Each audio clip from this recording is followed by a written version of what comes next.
Hello everyone, आज हम आप लोगों के लिए लाए हैं क्लास 11 का बलिदान कहानी। जो है हमारी प्रेमचंद्र की ये कहानी है जो क्लास 11 में हर पेपर में आती है। चाहे कोई सा भी पेपर हो आपका हिंदी का, सामान्य हिंदी में यह कहानी आती है। ये बहुत ही ज़्यादा इम्पोर्टेंट कहानी है, तो आप लोग इसको पेपर में जब भी चाहिए ज़रूर तैयार करके जाइए। बहुत ही ज़्यादा इम्पोर्टेंट है। कम से कम आपकी 8 नंबर की ये कहानी आई जाती है, 8 या 5 नंबर की। तो चलिए इस कहानी को देखते हैं, क्योंकि कहानी बहुत ही ज़्यादा बड़ी लिखी हुई होती है बुकों में।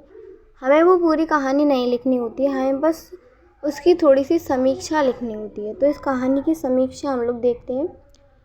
जैसे यहाँ पे है, मुंशी प्रेमचंद द्वारा रचित कहानी बलिदान में जमींदारों, साहूकारों आदि द्वारा किसानों एवं मजदूरों के शोषण का चित्रण किया गया है। इस कहानी की समीक्षा निम्न तथ्यों पर आधारित है। पहला हम लिखेंगे शीर्षक। शीर्षक में हम लोग लिखेंगे कहानी का नायक गिरधारी है।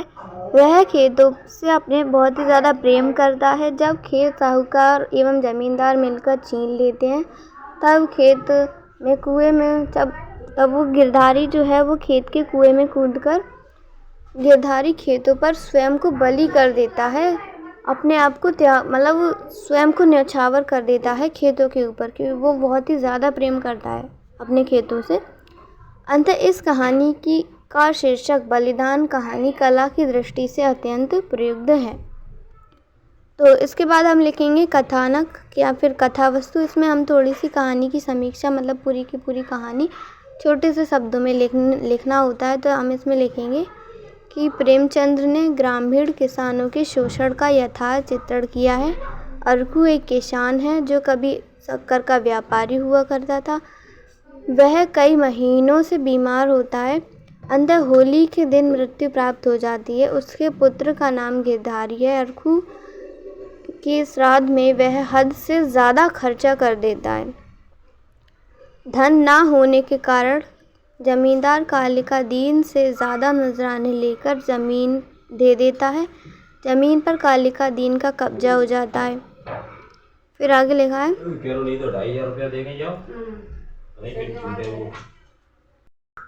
कुछ दिनों बाद गांव का मंगल सिंह तुलसी बनिए की सहयोग से 80 रुपये की कीमत वाली बैलों को 60 रुपये में खरीद लेता है। वैश्विक बेचारा लाचार गिरधारी उस सदमे को बर्दाश्त नहीं कर पाता और रात को घर से गायब हो जाता है। सौभागी को रात में प्रेत के रूप में दिखाई देता है। फिर कालिका दीन को भी भूत के रूप में दिखाई देता है। कालिका दीन खेत छोड़ देता है और शाम के समय अब उधर कोई नहीं जाता। गिरधारी का जो बेटा है वो ईंट के भाटे पर मजदूरी करके 20 रुपये मांग घर ला जाए। सुबावी अब पंचायत में नहीं बैठती।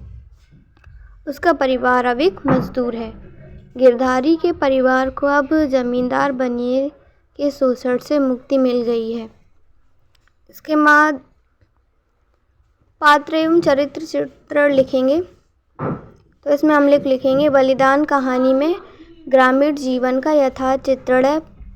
पात्रों में मंगल सिंह कालिका दीन प्रधान है। अरखू एक व्यापारी से किसान बना। उसका पुत्र गिरधारी किसान से पुनः मजदूर बना। और गिरधारी की पत्नी सुभागी, लाला औरकनाथ आदि प्रमुख पात्र इस कहानी में हमें देखने को मिलते हैं। पात्र एवं चरित्र चित्रण की दृष्टि से बलिदान कहानी सफल सिद्ध होती है। इसके बाद हम लोग देखेंगे कथोकथान और संवाद। तो संवाद में हम क्या लिखेंगे, बलिदान कहानी में संवादों की अधिकता नहीं है, फिर भी जो संवाद प्रयुक्त हुए हैं उनसे कहानी जीवंत होती है। उदाहरण के लिए औकारनाथ ने कहा था कि तुम्हारे साथ रियायत करके लगान वही रखता हूँ, नजराने के रुपए तो तुम्हें देने पड़ेंगे। फिर गिरधारी कहता है, सरकार मेरे पास तो अभी इस समय रोटी के भी ठिकाने नहीं है, मैं इतने रुपए कहाँ से लाऊं।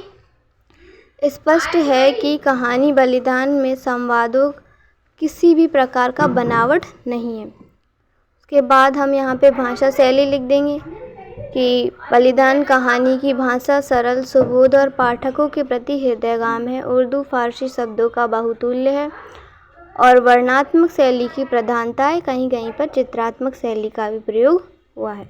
उद्देश्य में लिख देना समाज सुधारक, उपदेश, मनोरंजन, किसान के शोषण का चित्रण आदि कहानी का उद्देश्य है।